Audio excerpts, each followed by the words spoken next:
So today we'll cover a couple of methods to make these causal loop diagrams a little more complex, and then we'll spend the rest or most of the day doing an activity that will end up contributing to the assignment that is due on Sunday. So hopefully we'll be able to knock out most of that today. So the idea here is we would like to come up with realistic causal loop diagrams that are more complex than single loop diagrams. And so, there's a little practice for that. So I've got this one up here, and this is one that I took from Met Office, which is kind of like the sort of British version of the Weather Authority.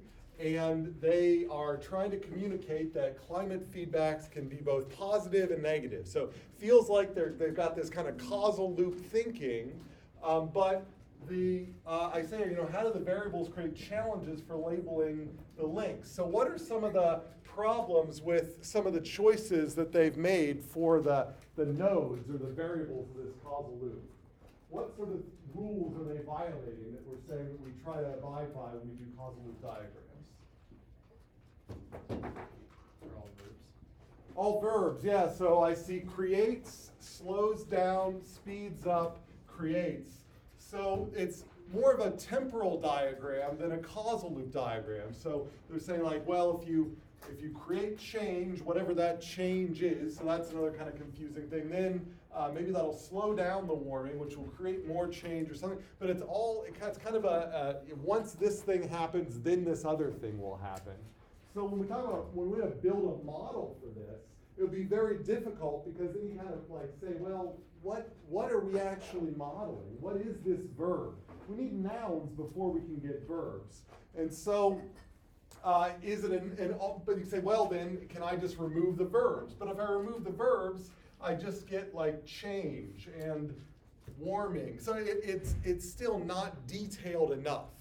So what I want us to do here, so with your neighbor, take the next minute or so, and I've put question marks on the 4 different blocks and on all the links here. I'm saying this is a positive feedback and this is a negative feedback. Can you come up with a simple causal loop diagram of this structure, a positive feedback and a negative feedback, that captures kind of noun phrases here and captures this positive and negative combination that goes into global warming or climate change?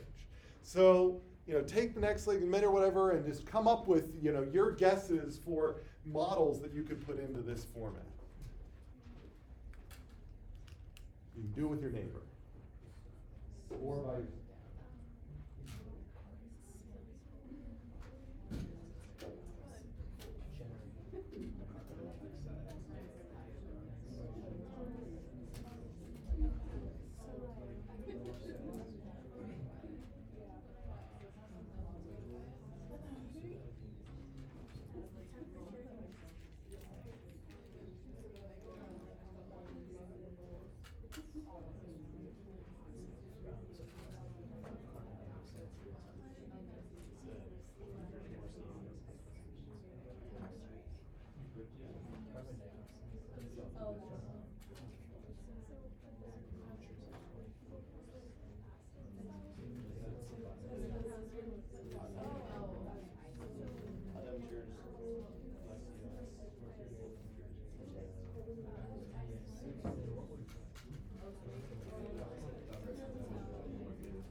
Yeah, I would say albedo is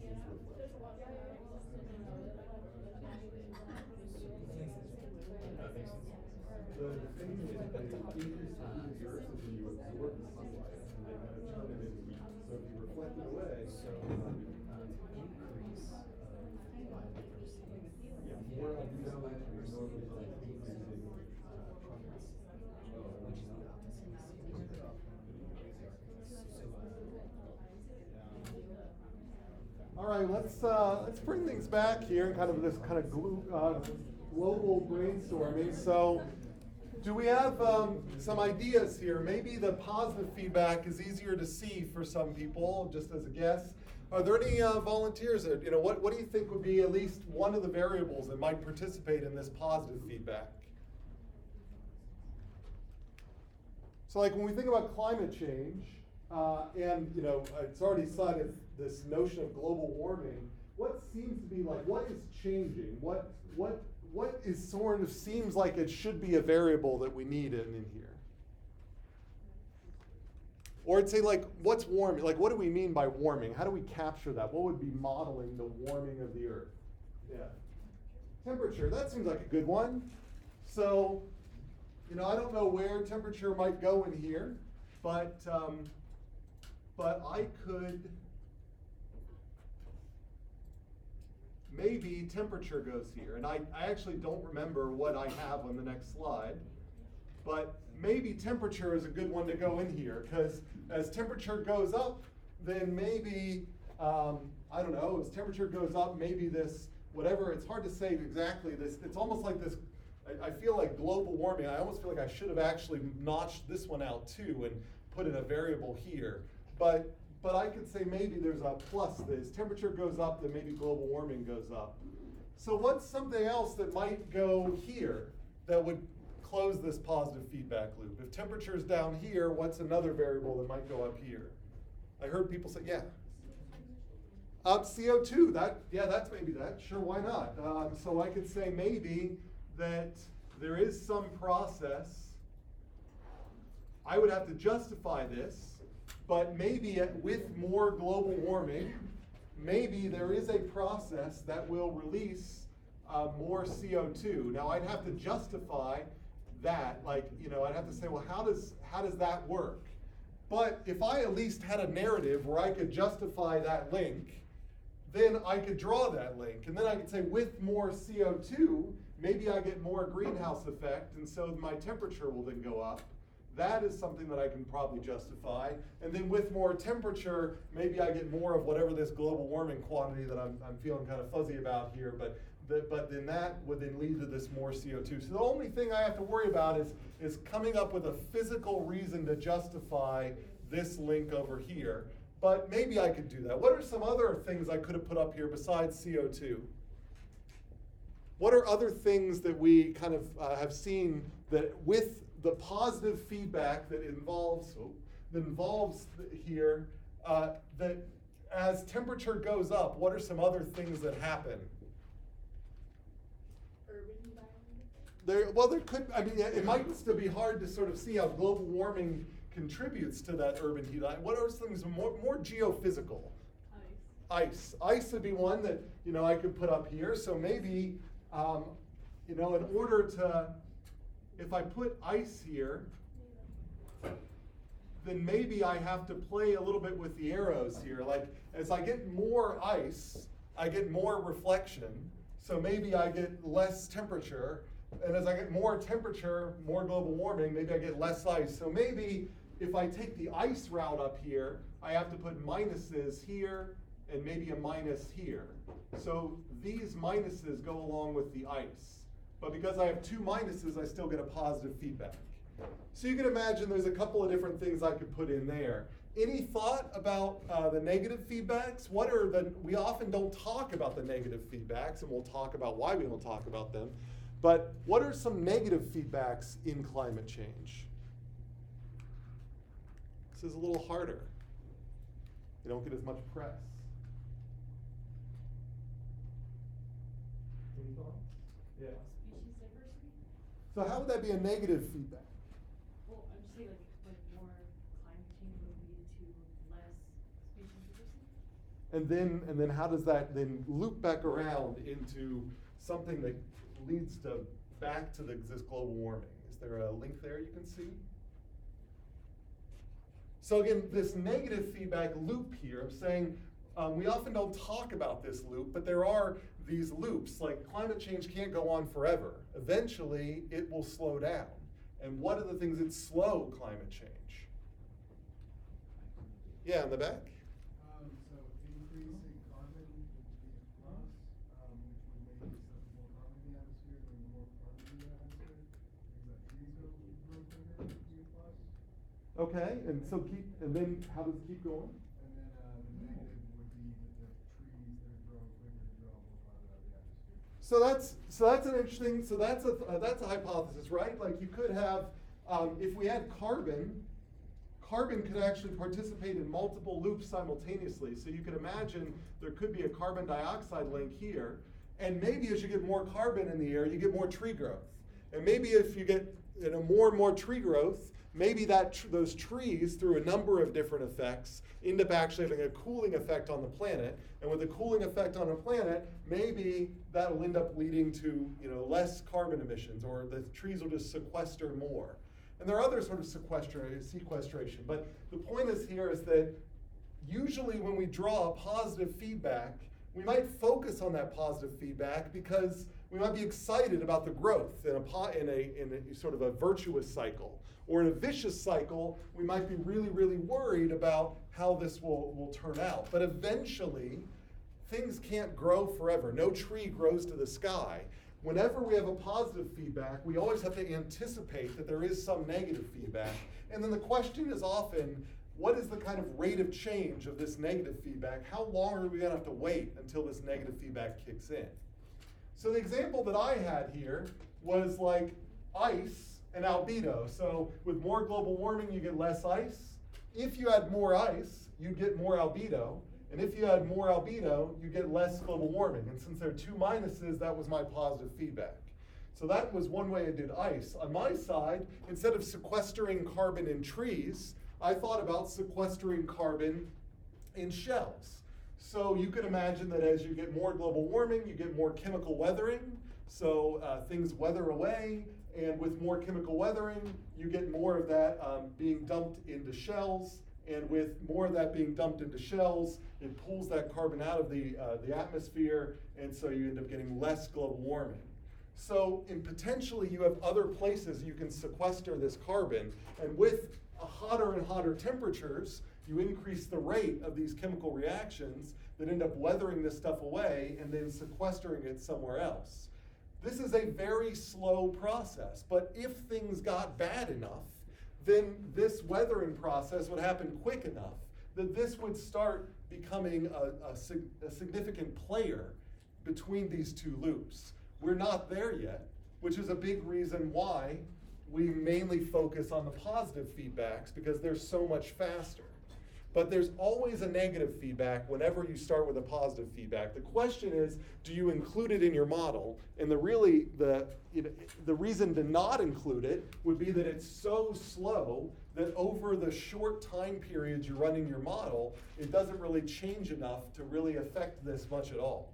But if you simulate the Earth over, another billion years, then actually this does start becoming an important feedback to include.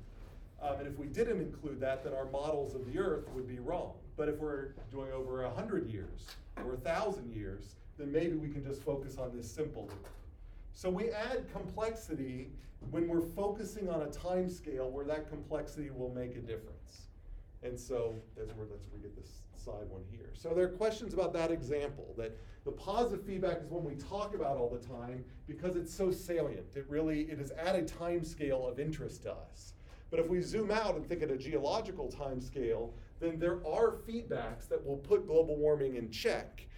The stabilized operating point of the system may not be habitable for humans, but the Earth will, it will stabilize. The temperature of the planet can't go up forever. It eventually has to stop, and this is one of the things that will end up slowing it down.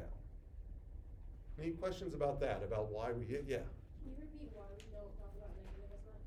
Yeah, it's because at least in climate change, the negative feedbacks that we get for free from the Earth are usually so much slower and so much, so on a time scale that's of interest to us, on my life or your life, we're not ever gonna make it around this circle here. So pretty much the amount of biosequestration in shells when I was born will be roughly the same as when I die. And so there's not gonna be a whole lot of sinking into shells if I just count on the Earth doing it in my lifetime. Now in 1,000 lifetimes or 1,000,000 lifetimes, then maybe there's a difference. And so if I zoom out and look at a much bigger time scale, then this slow feedback starts, if I wanna predict the fate of the Earth 1,000,000 years ahead of time, then in that case, maybe I need both of these. But the fate of the Earth 1,000 years, maybe not. Now, another way we can say that is, well, maybe we need faster feedbacks. Now, part of the thing that we say, well, if we care about sustainability, if this positive feedback with the feedbacks we get for free from the Earth, if we cannot sustain human activity in the face of this positive feedback, maybe what we need to do is introduce a negative feedback that's not there. And so you could probably imagine building a negative feedback involving human behavior. And this is why The Economist hated Jay Forrester's dynamical models, is that he did not include the negative feedbacks that come out of economics and human behavior. As the Earth gets hotter, eventually the politics kind of get brushed aside and people start taking action. And that action might involve using less fossil fuels, maybe using more renewables, maybe. I don't know, but you could come up with a bunch of different theories here where with more and more global warming, you get more and more interventions, say, from human systems, not just these biogeochemical systems, and that might have a faster feedback. And I think what a lot of people who study climate change are trying to argue is that if you don't start kicking in these artificial negative feedbacks, then it'll be impossible to ever build an artificial negative feedback that will effectively slow this one down, and all we'll be left with is waiting for the natural feedbacks to come into play. So maybe let's start early before this positive feedback really accelerates and hits that inflection point. So that's kind of the thought. We either don't talk about the negative feedbacks because they're too slow, or we don't talk about the negative feedbacks because we are trying to encourage people to put in their own negative feedbacks. So if I present climate change this way to a skeptical audience, and if I am trying to convince them that they should be interested in adjusting their behavior in light of climate change, then maybe me drawing this negative feedback that is so slow that it probably is ineffectual is not a useful thing to me to include in my model. Model as communication. Putting it on here makes it sound like the problem just will naturally fix itself. Leaving it off communicates to people that I am claiming that this problem will not take care of itself, and the only way we can take care of it is by adding our own negative feedbacks. So you have to make those decisions on when you include your models, not only in trying to make the model more accurate, but trying to communicate the idea that you want to communicate. Does that make sense? And why it's so rare to see these negative feedbacks in popular media like this. All right, so one loop faster, one loop slower. Now, whenever I see a positive feedback reinforcing loop next to a negative feedback balancing loop, that tells me that I probably am going to see S-shaped growth. So on the y-axis here, you might imagine that's temperature of the planet. The temperature of the planet, it starts low, it accelerates up, it hits an inflection point, and then it slows down and settles off at some new operating point up here.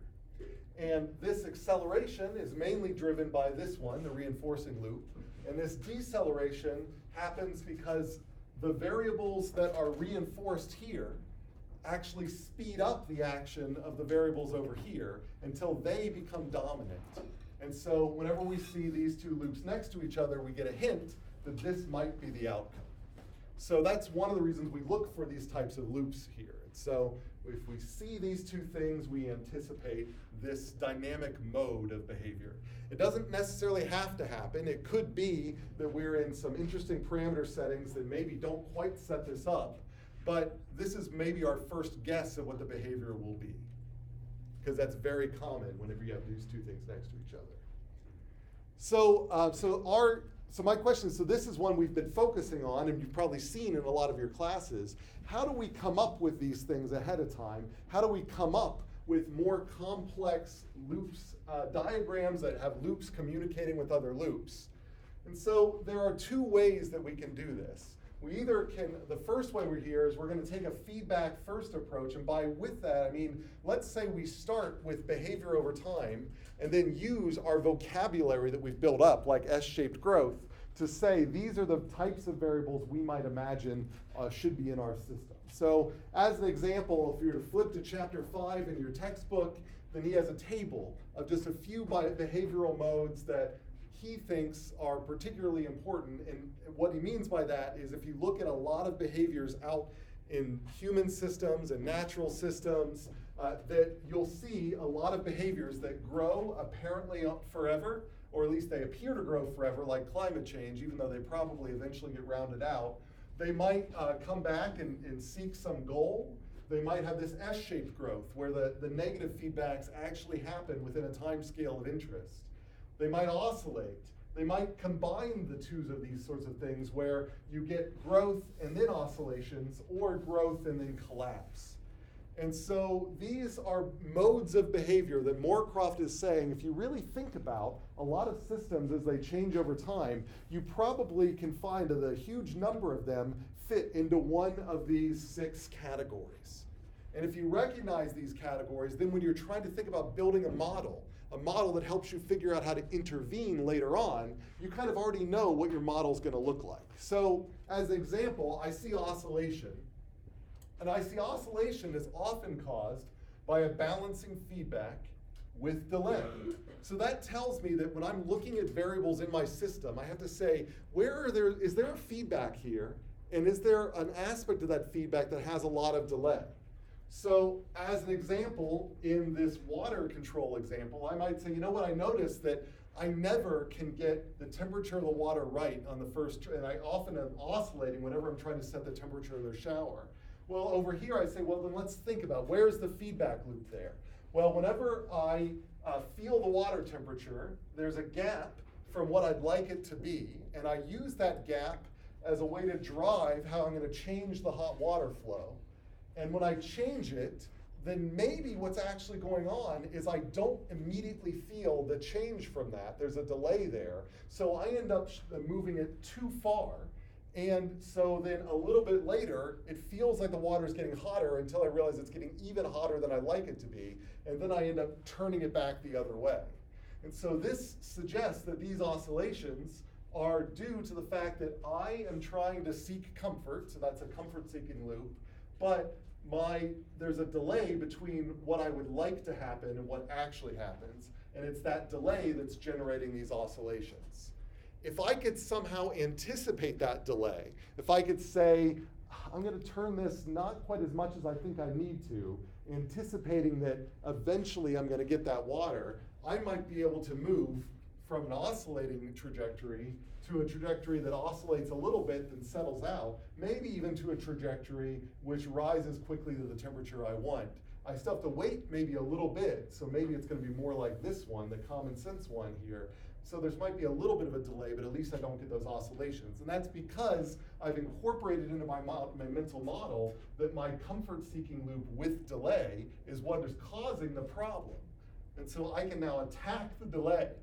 If I can't get rid of the delay, when I come up with my control policy for the flow of hot water, I can anticipate the delay so that I hopefully don't get these overshoots. So that is sort of a way of saying, how am I going to model the system? Start with the dynamics. Look at your vocabulary, look at your kind of glossary of dynamics. Say, when are these dynamics usually, what types of systems do these dynamics usually generate these? They're these types of systems.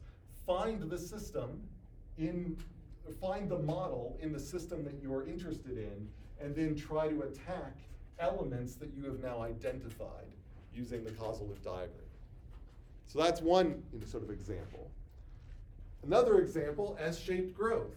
So if I see S-shaped growth in a system, I see that it was rising, but then surprisingly it leveled off. So I want my company to do well, or I want the adoption of recycling to do well.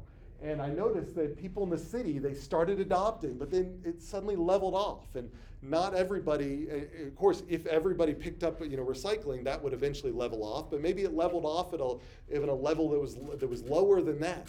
So I have to ask myself, what's causing that?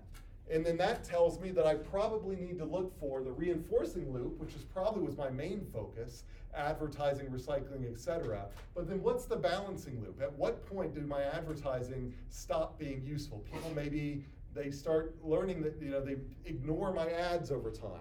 Or maybe there's only a certain market of people who pay attention to those ads. And so I end up saturating that market and so on and so forth. So I need to look for this other loop that I did not anticipate when I initially deployed my strategy. The chickens and eggs thing is that we did this positive feedback loop, which suggests that chickens will grow, you'll get a growing population of chickens forever. But chickens have to live their lives, and chickens do not live forever. Chickens have to cross the road. And with more chickens, you have more road crossings. With more road crossings, you have less chickens. So I might have anticipated an exponential growth of chickens, but in reality, life happens, and I end up leveling off at some steady state of chickens. So I've got another sort of example here, but I think this is a terrible CLD. It's not one that I drew, but somebody drew it in VinSim of The Boy Who Cried Wolf, where you've got this success loop here that is driving the boy to cry wolf more, but then you've got the failure loop where people start ignoring the boy.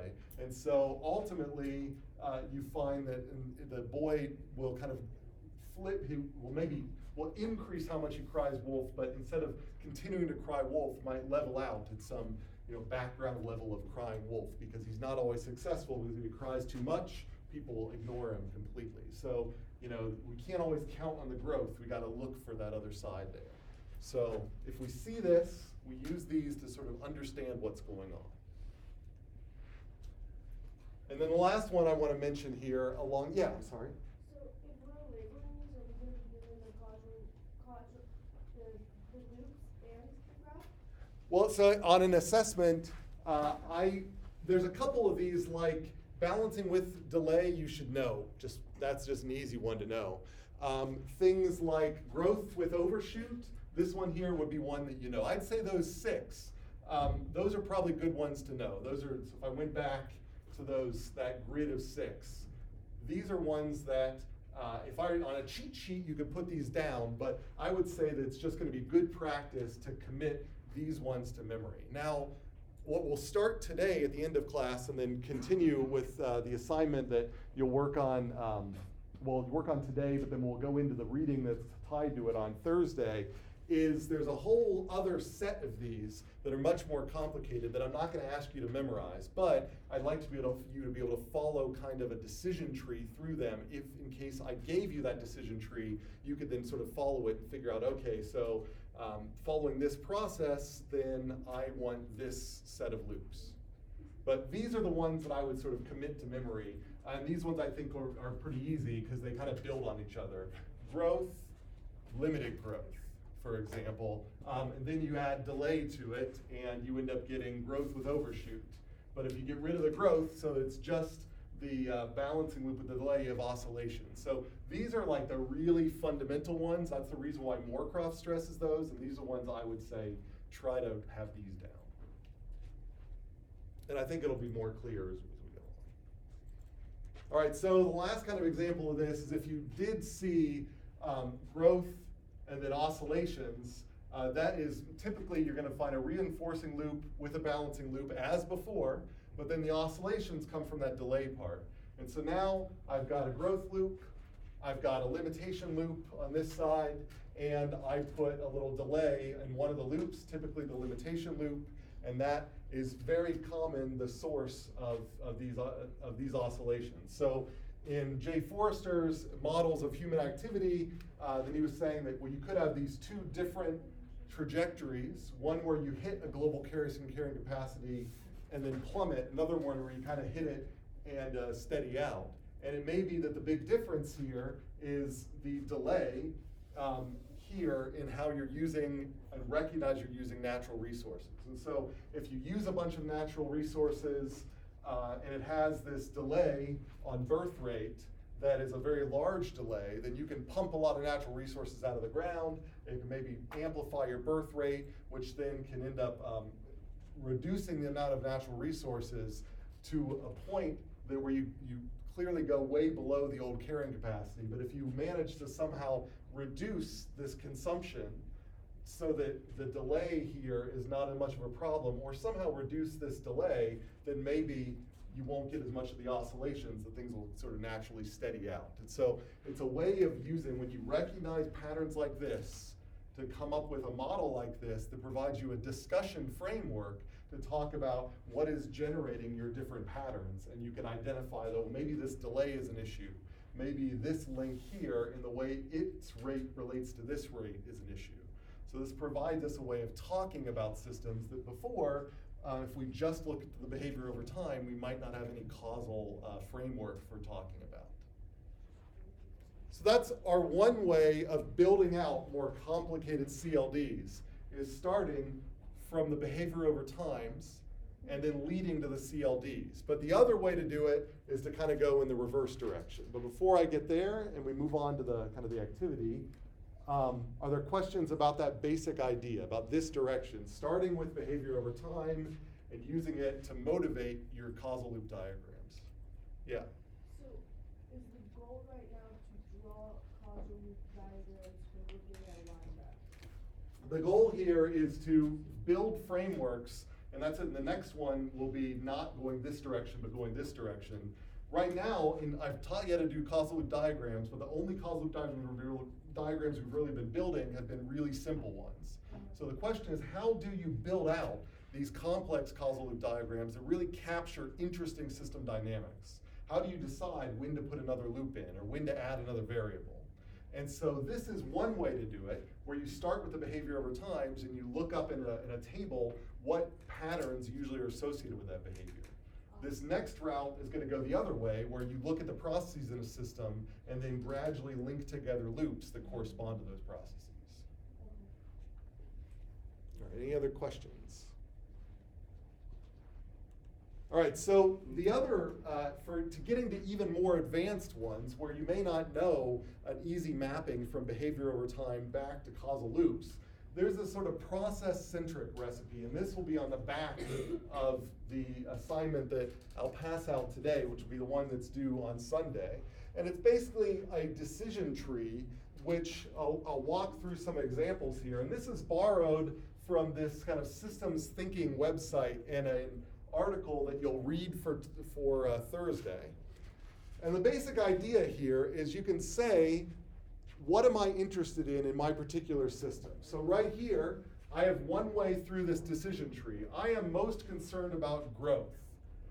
Well, taking me from growth says that I need a reinforcing loop. So if I'm interested in growth, I have to have a reinforcing loop. That could be a good growth or bad growth. I'm interested in vicious or virtuous spirals, but I need that reinforcing loop.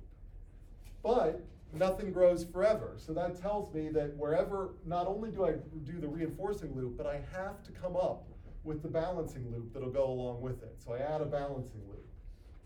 My capacity is my limit, therefore my capacity isn't large enough. So typically, when we think about people with limitations here, they might build in an additional loop that tries to invest more in capacity in order to stave off the ultimate limitation.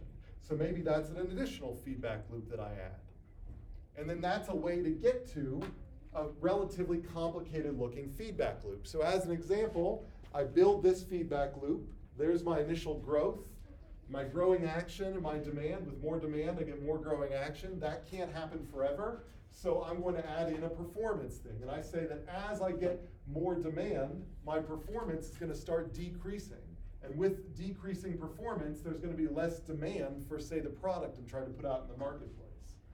And so I'm going to say, well, I recognize that's going to happen there, so I'm going to put in some process that helps me keep my performance up as my demand goes up.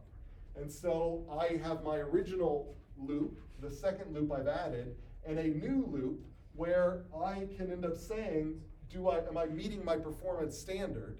And if I'm not meeting my performance standard, I'm going to invest in more capacity, but it might take time for that capacity to actually end up growing and then increasing my performance again. So this is tradition. So these really probably capture the dynamics in, most commercial businesses where people would like to grow their market share, recognize their market share will end up being limited in part because their company can't scale well, and then it's a mitigation strategy for scaling well so that the company starts performing better over time. And so now when I'm modeling this, I now have a framework on which I can say, we need to make sure we keep this delay down, for example. Or maybe our performance standard has been set too low and it needs to be raised up. This provides us a vocabulary to talk about how we achieve our goals, which are maintain growth. Or how we deal with, maybe we don't want growth, but we're getting growth. Growth of algae in a pool. How does this apply to that? How do I end up reducing the amount of algae growth in a pool by using this framework to think about that growth? On the flip side of that, maybe I'm not interested in growth, maybe I'm interested in fixing problems. So if you're interested in fixing a problem, that sounds like you want a balancing loop. So you always start with a balancing loop.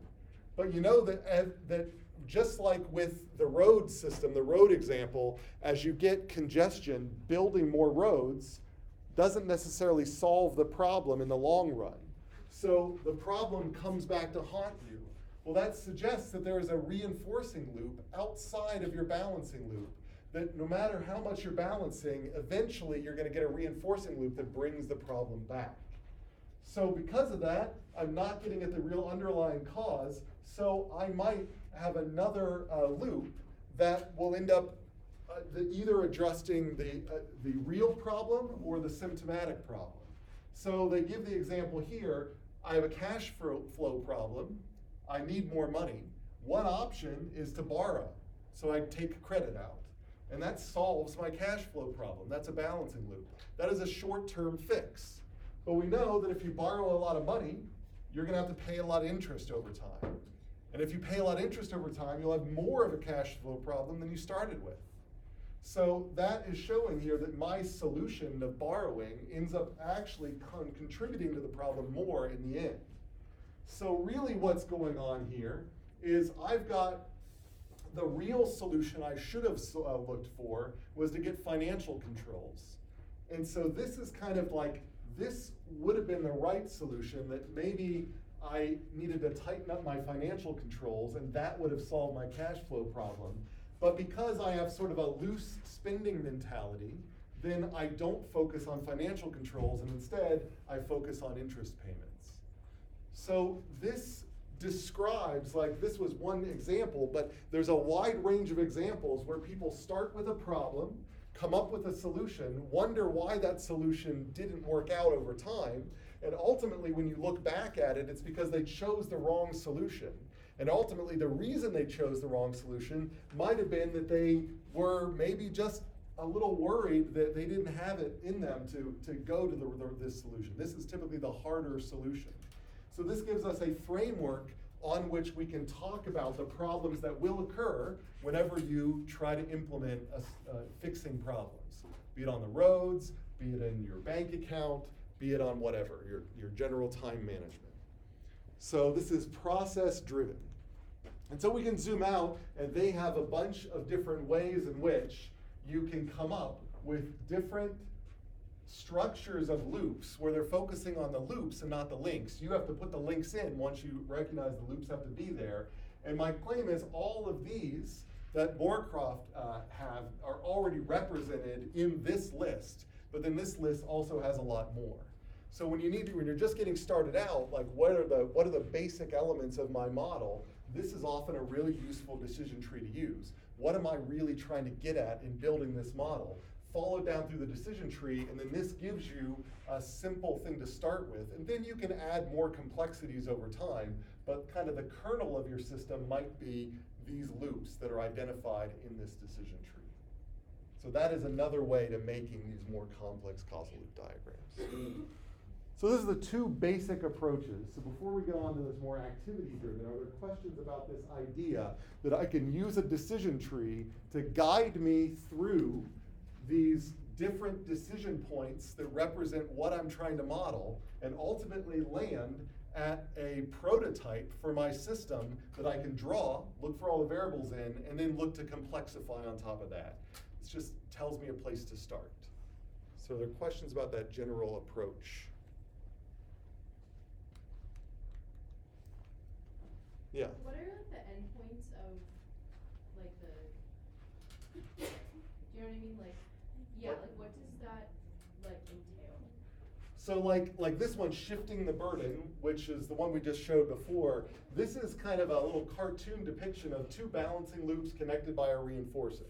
So the idea here is that that maybe the first thing I do is not actually drawing the variables, but maybe I would say I'm expecting to have a big balancing loop next to another big balancing loop with a reinforcing loop. And then my next step would be to say, well, what variables would be in balancing loop number one? And then I'd say, okay, so I think road congestion is in balancing loop number one, road capacity is in balancing loop number one. I list all those things, and I say, okay, yeah, all right, I see. So I have built more roads to solve the congestion problem. And then I could see, well, what is in the other loop? And then I could come up with other variables. So this is meant to just be a way to get yourself started, because a lot of times when you're saying, well, what variables are of interest? Well, it's kind of like when I mentioned with the climate change. Do we always need to worry about sequestration in shells? Probably not, because that's just probably not relevant to most climate change questions. And if we depend on sequestration in shells, that's a bad solution for climate change. So, but I know that that is important. So, you know, I could just put it up there from brainstorming.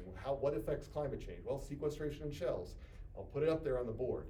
This tells you that not every variable should necessarily be scattered onto a board or connected. Maybe you should start with the loops and then ask what variables are involved in those loops. Okay. Does that make sense? Yeah, so it's kind of like the conclusion to all the variables in this. That's right, that's right. And so we'll see when we talk about this more on Thursday that ultimately the goal of these causal loop diagrams, at least in one case, is shifting your thinking from variables to links to loops. Because ultimately, we don't care about how many variables participate in a loop. A loop might have 2 variables, might have 20. But what's interesting is that it's a loop, that it's a feedback loop. And so feedback loops next to other feedback loops, that's where cool dynamics happen in systems that we're interested in, even if, you know, the actual variables within those loops might be very different. Any other questions about this general approach? But let's practice this a little more in this sort of exercise here. So what we're going to do from here, so we're going to start an exercise that'll be due on Sunday. And for Thursday, there's an article that's also associated with this exercise that's posted on Canvas, Applying Systems Archetypes. I think some people have already done the reading, the at-home exercise on Canvas, but that'll be due as usual Wednesday night, and then we'll have an in-class reading assessment before the lecture. So Sunday, we'll have today's assignment and the moneyest point, and then due before next lecture, this reading exercise. And so it's not out of the book, it's a separate PDF that's posted on Canvas under this module. All right, so what we're gonna do in this activity is, so there's basically, and I'll pass out the activity, but we kind of do this together. And then you'll be able to use what the kind of the group solution is in the solution that you'll end up submitting on Sunday. So what I want to do, so we'll take some time here. And so in the next couple of minutes, you can form small groups around you and focus on S-shaped growth. And what I want you to do is, as quickly as possible, come up with an S-shaped growth causal loop diagram. Put the variables in, but don't label any of the links or the loops. So just draw a couple of variables in this loop, a couple of variables in this loop, show the links, but don't label the polarities of them. And then we're gonna swap with another group and have them label yours. And then we'll end up grabbing a couple of random ones and presenting them. And you can use those in what you'll ultimately end up submitting this as question 1 on in the Sunday assignment.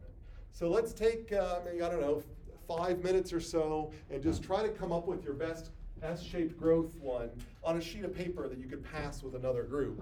Don't label the polarities, just put the links in. The variable names and the links.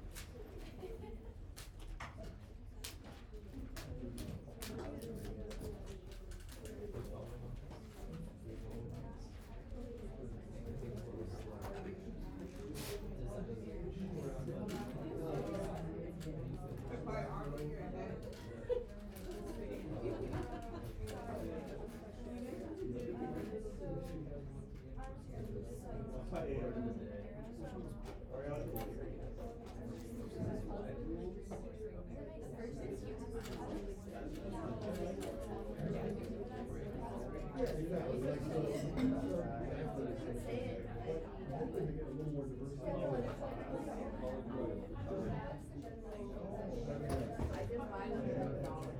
Something like those, you know, broad and I was thinking about it. There's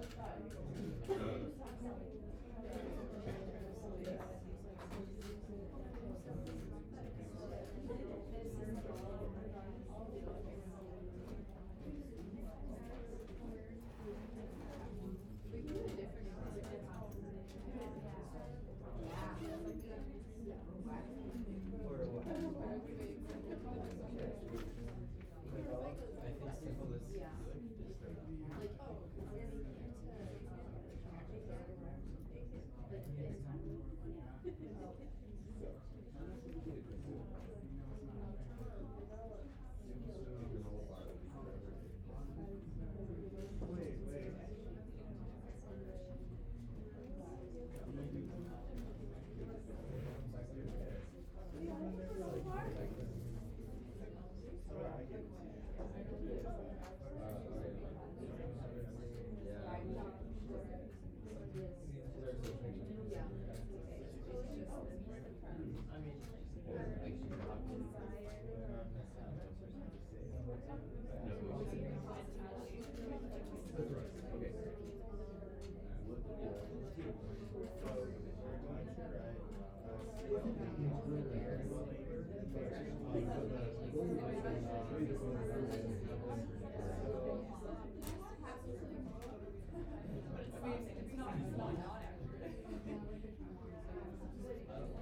Okay, something like that, you know, I have people do in class about like, you know, frustration with their partners, and like, you know, so whatever.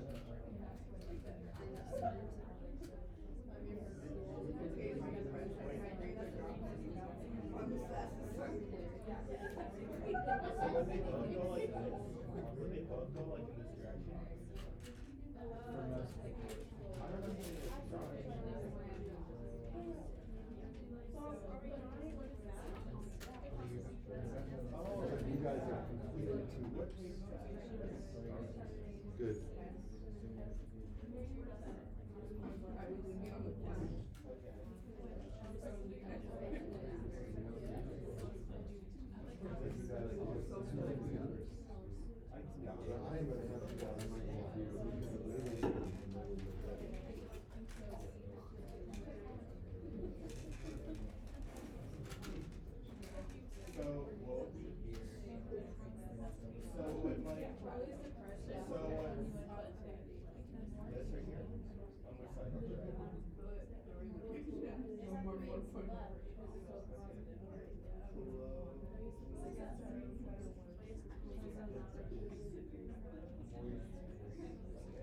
you have to justifying or closing the loop out a little bit.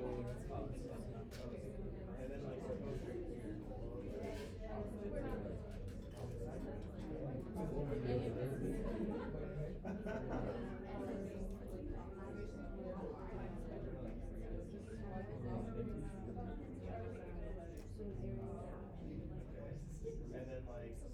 So, it's actually technology reveals.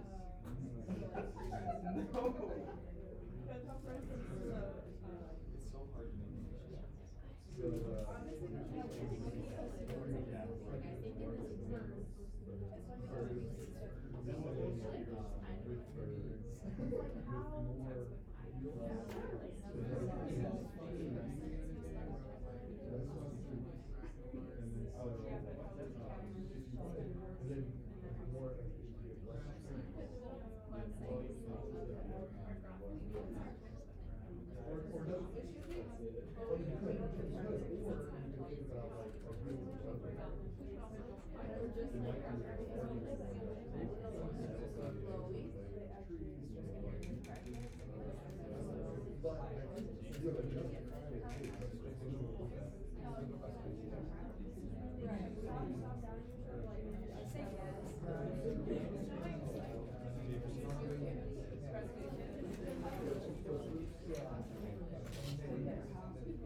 So,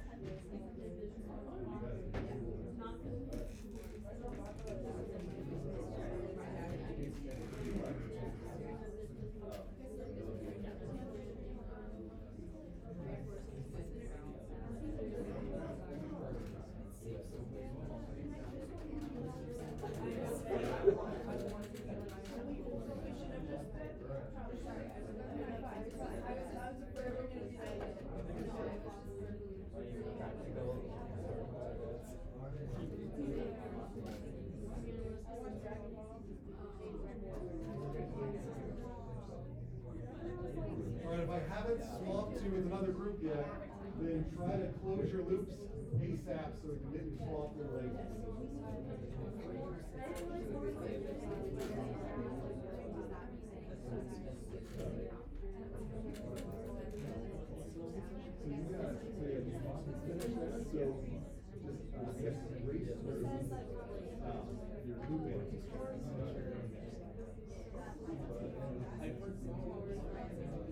should have been more clear. I said beyond the links, it should have been links. So delays, like.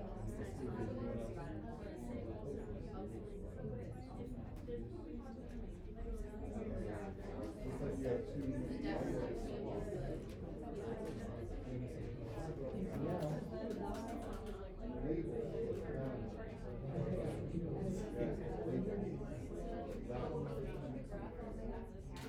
Well, you just put the link labels and the loop labels.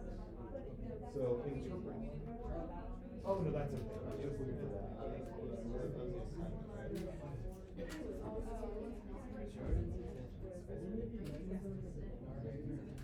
Remember pending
Well, you might need to also do like a new straight population. Well, I mean, it matters, but it could still be like. And she'll be following it.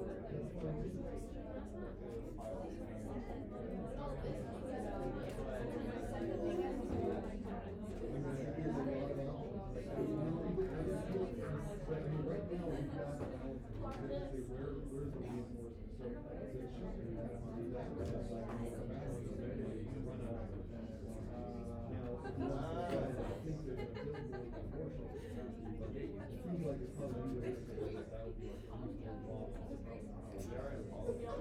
So maybe it seems to me that the enforcement plan is so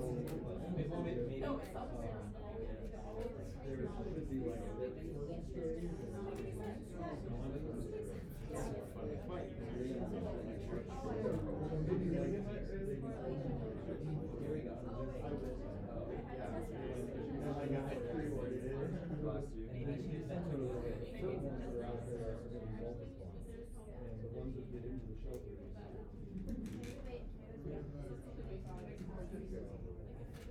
Well, yes, the Iowa caucus was yesterday.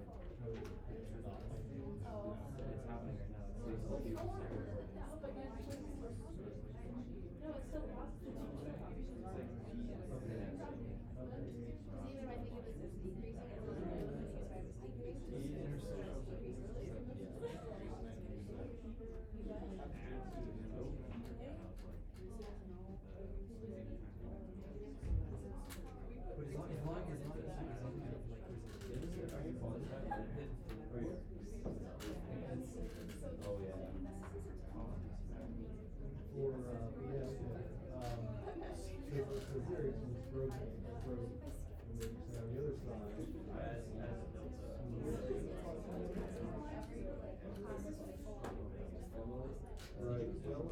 basically you have to sort of ask yourself, what is the filter infrastructure in space and where people do access? So maybe there's like a market saturation, like number of people that need access to the internet. Yeah, right, something like that. Jackson that class. Well, I think most everybody is swamped, but I wanted to make sure to keep momentum. So rather than the last couple groups, I think let's just get some of the examples that have come up here. So, so I've asked you to draw a bunch of variables, and then ask somebody else to label them.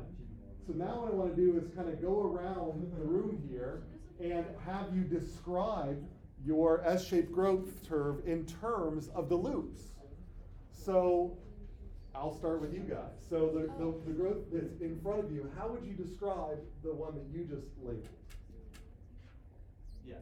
Are we describing ours that we gave to them? Or the one I would say the one in front of you. Okay, so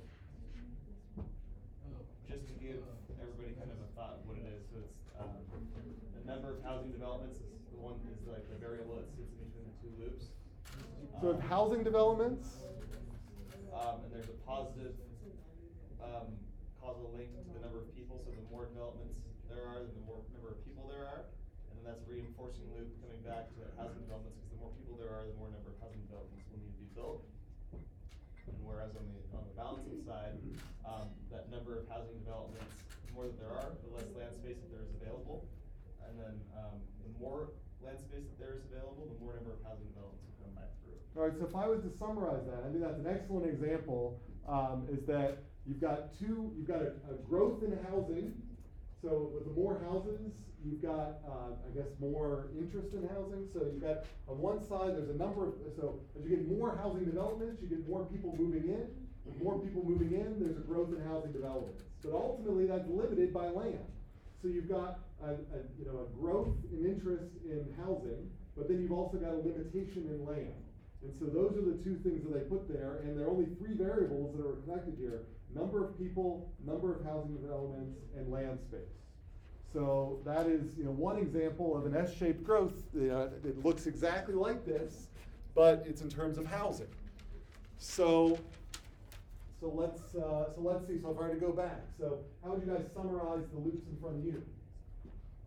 What's about like dollars in a bank account, and like the more you invest, the more dollars you have in the bank account, the more you can invest, and then the more you can invest, the more dollars in your bank account, and then on the negative. So to get that on the growth side, you got, as you put money in your bank account, you get, it sounds like, so the money, you've got a growth loop inside your bank account. With more money, you have more growth. With more growth, you have more money. It's on the limiting side. The more dollars you have in the bank account, the more social life you have, and then the more social life you have, the more time not spent at work, and then the more time you don't have spent at work, the less money you get. All right, so I love that. Another excellent example. So on the growth side, they've got a bank account, and if the money sits in the bank account, it grows. But eventually, it grows so much, it kicks in the limitation side. The limitation side is, if you realize you have a bunch of surplus cash in the bank account, you're probably going to go spend that. And if you spend it, you might be investing more of your time investment into social life, which might actually take time away from hourly work, which actually even reduces the amount of money you're putting back in the bank account. So there's a couple of different effects there that are depleting the money you have in the bank account. So money in the bank account grows on its own, but eventually it becomes too tempting, and it ends up actually defeating itself because it gets you to use that money, and as you use it, you might even reduce the fuel in causing the bank account to grow. So we flip on to the other side here. So let's take your loops. So you sort of summarize your two loops. Okay, so the main part was sea-turtle population.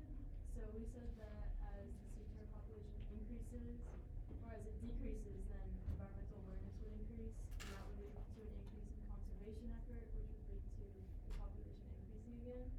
So on the balancing side, sounds like we have a sea turtle population. With more sea turtle population, you get more conservation efforts as people get more awareness, which gives you more sea turtle population. That's on the reinforcing side. So what's on the balancing side? That was balanced, So that was because balanced. we said as sea turtle population like as it increased, your environmental awareness would decrease because there's like a certain. Oh, I see. You're doing it fine. I see. So I missed it. So as sea turtle populations go up, awareness of sea turtle populations will go up, which will decrease the pressure to save the sea turtle. So that's actually a balancing loop. So then what's on the reinforcing side? So we have sea turtle population and then Taurus. So we thought that like as your sea turtles become like more extinct or whatever, then your Taurus amount would increase because you want to go see something that's like rare. And then as Taurus increase, your microplastics increase, which would then go back to decreasing the turtle population. So here we got this. So the sea turtle population, it's like as they're increasing, then the thought was, it looks like the thought here was the original one is that the tourists would decrease, and with decreased, those tourists are going to contribute to microplastics. The microplastics are, okay, I see. So the sea turtle, it looks like there's the reinforcing loop here. It looks like, I think the essence of it was that as more people come to see, as fewer people come to see the sea turtles, they'll actually pollute less, which will actually be beneficial for the sea turtles, if I sort of am understanding this. And that's why you have two negatives that end up canceling each other out. So, so that's sort of an example of where you can get a reinforcing loop out of a reduction of a reducing pressure. So by negating a negative, you can end up producing this sort of reinforcement. So I'm going to pause there so we can move on to the next one, which is a little more complicated one. But I hope you sort of getting the idea here is that we can start with a phenomenon and then ask, what are the driving loops behind that phenomenon? So the last one I want to do here, and I'll pass, as you start working on this with your group, I'm going to pass out this kind of assignment, which basically says, in the first part, you're going to draw in Vensim a loop that is an S-shaped growth loop. And if you want to use the one that you were presented, that's fine. If you want to use one of the ones that I talked about up here, that's fine.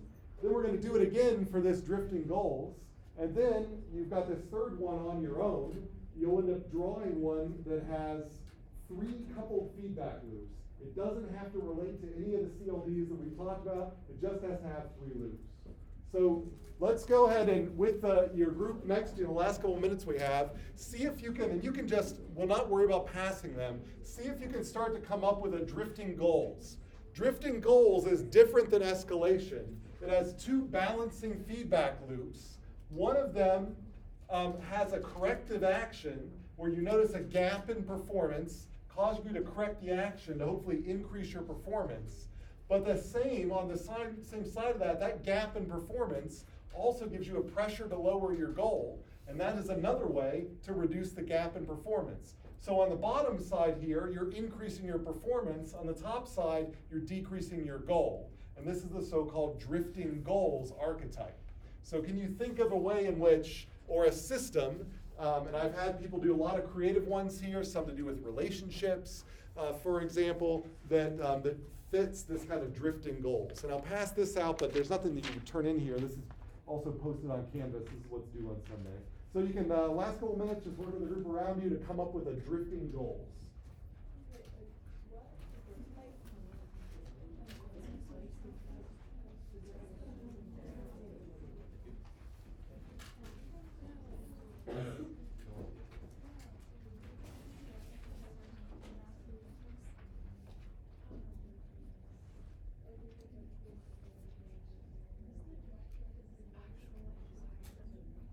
I see the gap as a performance gap. It's like, this is the way things are, and this is the way things you want them to be, and the gap is like measuring the difference between them.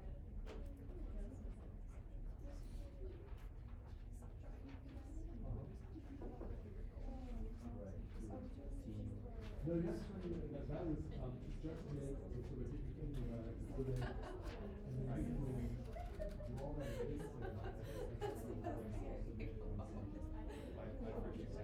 Yeah, yeah.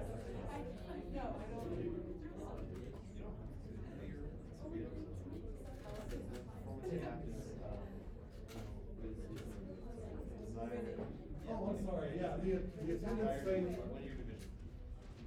So, we'll do for the attendance, we'll say that an S-shaped growth curve always has a reinforcing loop coupled with what? What is the other loop? S-shaped growth is reinforcing plus what? What's the other loop? Okay. It's just the thing that's used Sunday. So it's the same thing as on campus. This is a disagreement. Let's do some days exactly the same. Some days. Oh, sorry.